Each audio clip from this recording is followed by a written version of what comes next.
Scott Mitchell here with It's My Game Speaker Highlights. Today, Alex, founder of Tennis Techie and Rackets. He is also the director of tennis at New England Tennis Academy up at Longfellow Club. Alex, welcome. Thanks for joining us. Thank you very much, Scott. Happy to be here. Looking forward to this entire thing.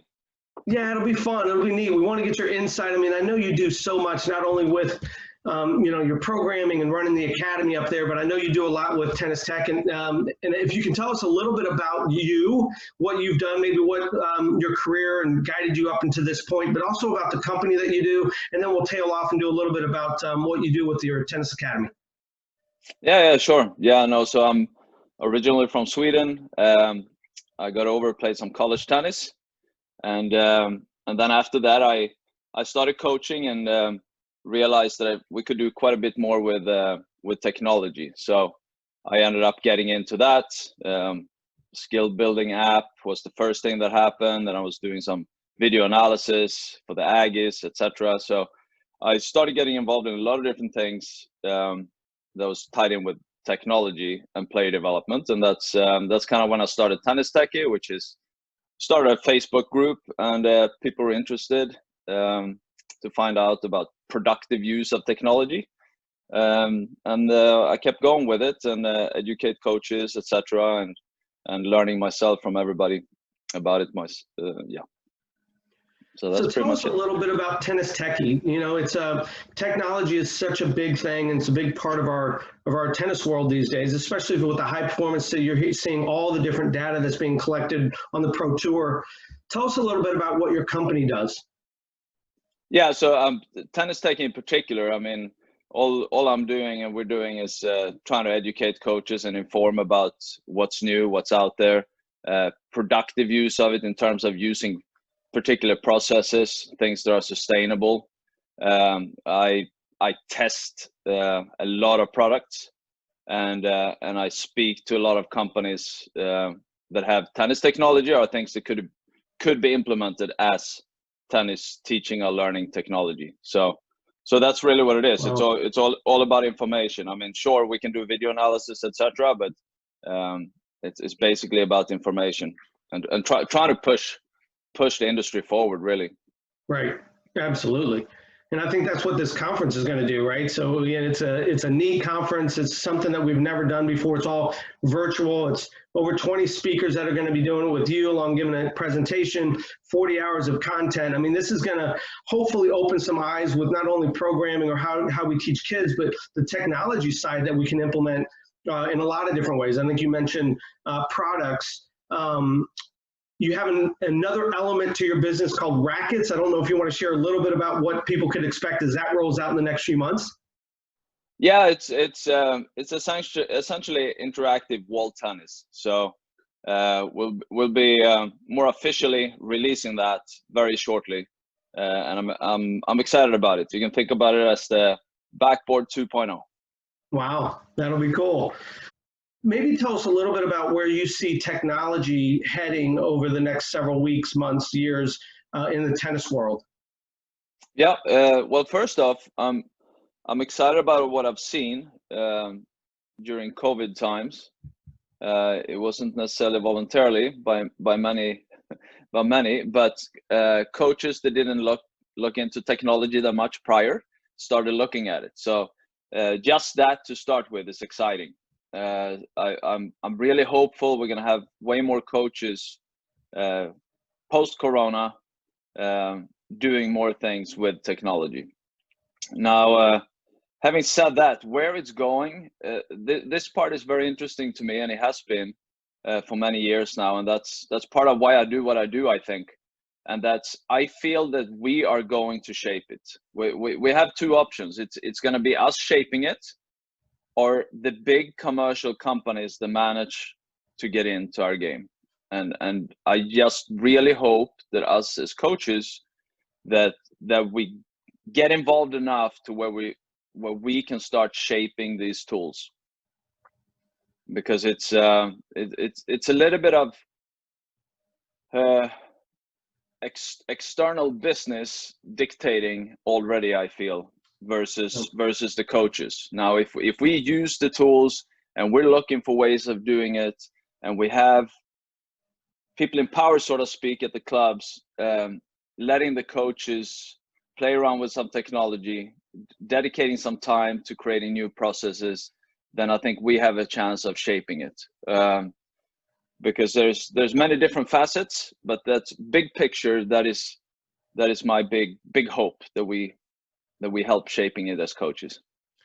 Yeah, absolutely. If you know, maybe without getting into too much of a detail, if you were speaking to clubs or club owners, coaches at clubs, where are some of the technology or areas of technology that you believe they should be investing in for their club?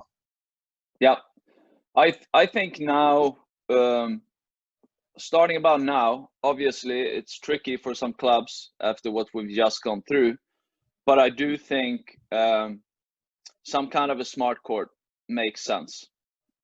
I think in some instances, as an industry, we gotten off on the wrong foot with smart courts in terms of being able to recoup money. But I think it's time to start looking at smart courts as same thing as renovating the bathrooms.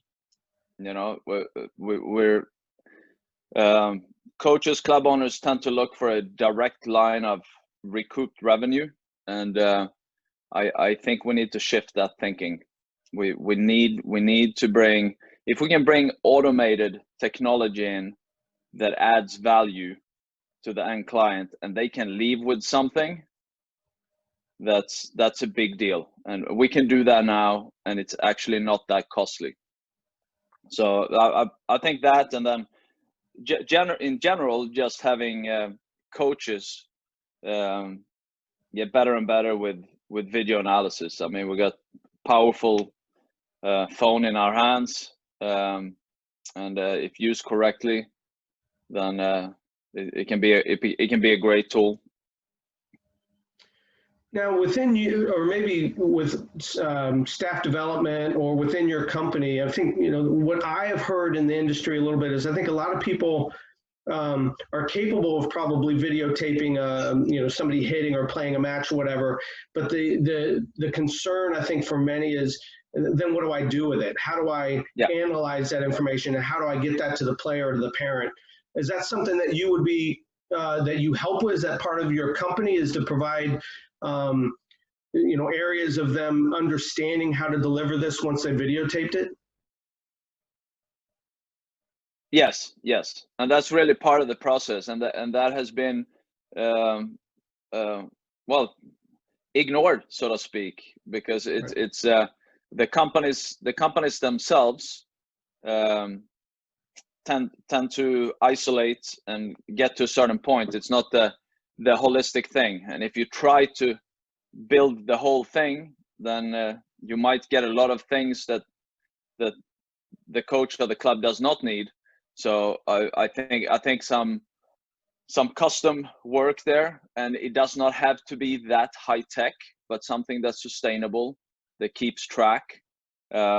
Obviously, if it's all automated, it's easier. That's part of why I'm saying a smart court at this point, because it automates a lot of those things. And yeah, but as coaches start thinking about it, they will come up with many things. This is part of why I've been doing this, is very few people have been doing it, and if they haven't necessarily shared it, and so we don't have that much protocol out there on processes that are being used, right? And I think some of the ones that are doing it the best they work with one player on top level, and that's not necessarily applicable to a little academy of 20 kids. Right. Now, do you build that into the foundation of your program, where technology is a part, where, you know, several times a week or private lessons or whatever, you are using this technology, you are videotaping them, you're giving the player access to it, and then the coaches are meeting with the player to discuss it? Is that part of your program already? Yes, parts of that, yes. Okay. Yeah. And so other coaches and other clubs should probably reach out to you and pick your brain about how they can implement that into their programs. Because I think that, like you said, it's a vital piece that not a whole lot are using. And if they do, they don't necessarily use it correctly. It's just a videotape and I'll show it to you and then I delete it off my phone. Well, the players and the parents can't go back and look at where they were 3 months ago and where you have them now. Yeah, yeah, no, And exactly. Do you spend time part of what with parents? Sorry, go ahead. Do you spend time with the parents as well to discuss where their child is in the development pathway? Yes, it's very individualistic how we do that with home, but yes, we do. That's awesome. So let's talk a little bit about your presentation.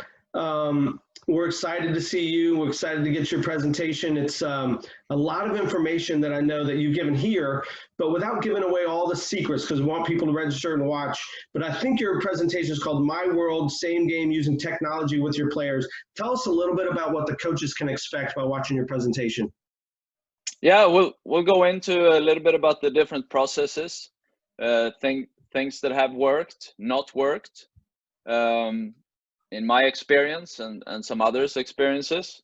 We'll go into some different kinds of products, particular products, and also categories of products, and talking about where that category is at, what's happening, what you should be looking for, etc., etc. So essentially, just try to give a big overview of what's available, give you ideas on how to actually implement it on the ground and keep it sustainable, something that fits your club, because it's like I said, it's very different. You might be a small club, you might be a big one, and that means probably different solutions.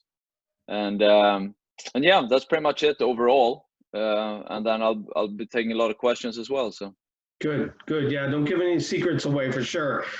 So last question, as you, within the junior program side, but also maybe as a whole at Longfellow Club, what are you all focusing on to try to help grow this game of tennis and get more kids playing? You know, we happen to be in a very unique situation. My particular club is full the entire time. Wow.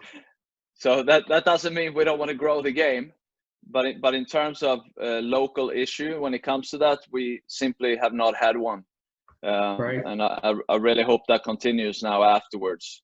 But I would say trying to do things outside, kind of like what I do.